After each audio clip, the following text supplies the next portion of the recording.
in Colorado Springs at the World War II Aviation History Museum.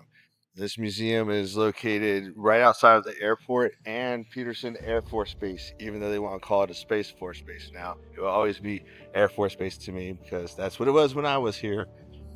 But it's phenomenal. They have so many pieces of aircraft here, and they're all restored to meticulous attention to detail. And what's cool is right behind me is a hangar where they're doing a lot of restorations. Now, behind me is the main hangar, and there's about 10 aircraft in there and a lot of memorial souvenirs, things like that. They even have pieces from the USS Arizona. So we're going to go into here. We're going to check out the rest of the museum. They have a free tour over there, but it has to be guided. And I don't have enough time to wait for the next one and to be able to come back, so I won't be able to go in there, which is awesome because it'll be like a little Easter egg for you when you get here. So I really recommend that you come and check it out if you love World War II aviation. They even have stuff about World War I in here as well. So let's go check out hangars 2, 3, and 4. I mean 1, 2, and 3.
If you look behind me, you can kind of just get an idea of how big the seaplane is compared to the fighters. So look at the wings are about the same down there, and then it goes all the way over here. And the wingspan of the fighter is pretty close to the same wingspan as the seaplane. So you take it and fit 2 fighters plus the seaplane in the same amount of distance.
It's cool to see a memorial in here, or an exhibit, I should say, for the Tuskegee Airmen.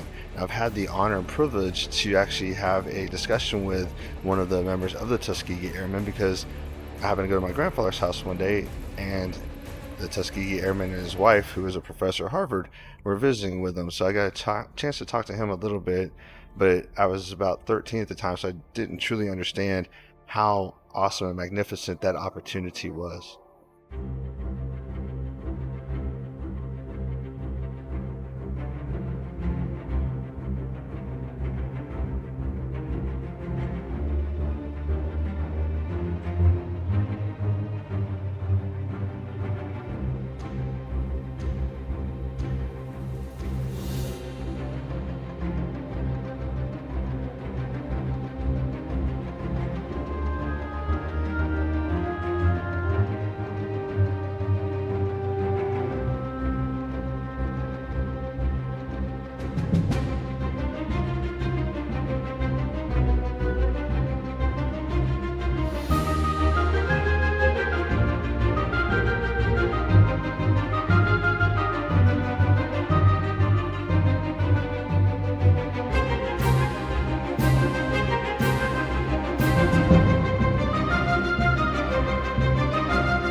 I don't know about you, but this pilot seat doesn't look the most comfortable. I don't know if I'd want to sit in it for hours.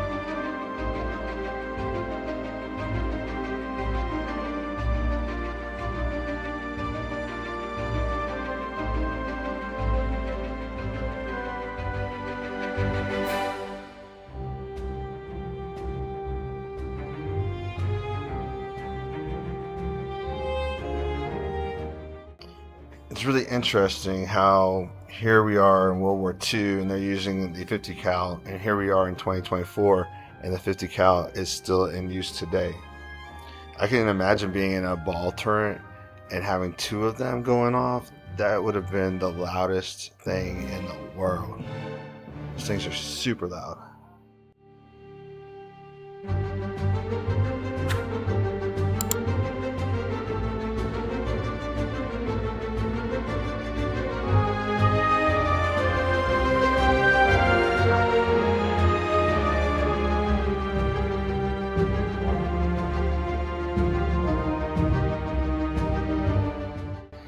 this is a P-38 Lightning. Right here behind me are all the ammo storage drums. You can see the ammo is fed up to the machine guns. They look like 50 caliber. It's pretty cool. I've never been this close to a P-38 Lightning before. It's a lot smaller than I thought it would be.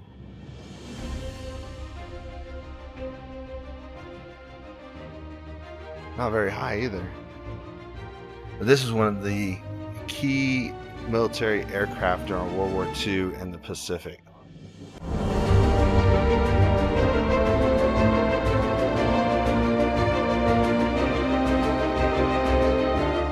One cool thing about this P-38 is it was recovered after a crash in New Guinea. They found it many years later, and they were able to find the original pilot who survived, and they have a picture of him in the cockpit of this P-38 here in Colorado Springs.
So I'm in a display of a nose gun.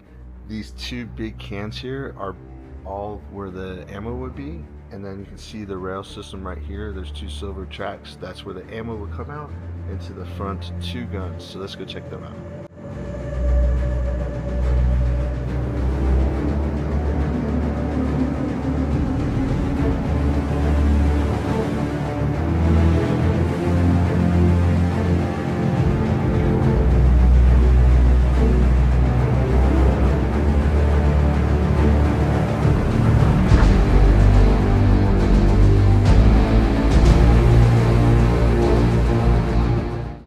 Look at how small that area is. Imagine being in there for several hours during a mission.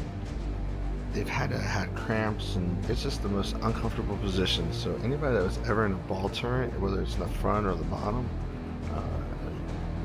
and probably the tail too, they deserve a lot of gratitude for what they had to go through.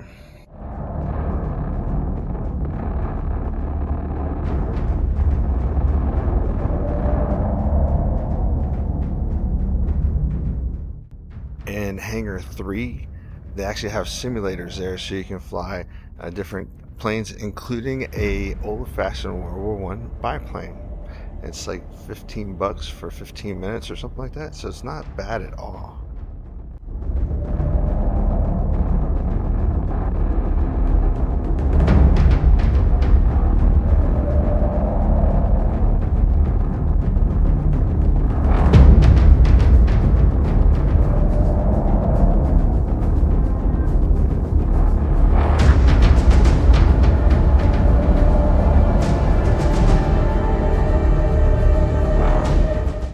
So the simulator's actually $5 for 15 minutes. Too many numbers. Numbers are hard today, just like words. But that is all the time that I have here at the World War II Aviation History Museum. They do have things from World War I all the way to Korea. And if you're lucky enough, you'll be able to see C-17s at Peterson.